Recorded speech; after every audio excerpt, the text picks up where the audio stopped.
உன்னோட இந்த நிலைமைக்கு காரணமான இந்த கிராமத்தை காப்பாத்த ஏன் நினைக்கிற? எனக்கு கொஞ்சம் கூட வருத்தம் இல்லையா? லீஃப் வில்லேஜோட இட்டாச்சி உச்சியாங்கிற முறையில இந்த ஊரை பாதுகாக்கிறது என்னோட கடமை. இதை நினைச்சு எனக்கு எந்த ஒரு வருத்தமும் இல்ல. என்ன? எனக்கு எல்லாமே தெரியும் இட்டாச்சி. இட்டாச்சி, எனக்கு ஒரு வாக்கு கூட.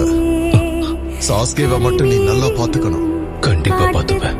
எதுக்கும் பயப்படாத. இது நீயா தேர்ந்தெடுக்க பாததான். உன்னை ஒப்பிட்டு பார்க்கும்போது எங்களோட வலி கன நேரத்துல கரைஞ்சு போயிடும். உன்னை நினைச்சா எனக்கு பெருமையா இருக்கு.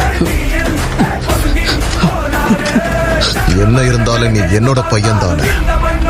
நம்ம எல்லாருமே அழிய போறோம் தோணுது. Reanimation jutsu release.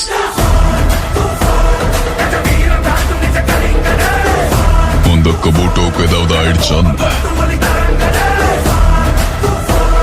என் கடமைகளை நான் செஞ்சுக்கிட்டே தான் இருப்பேன்.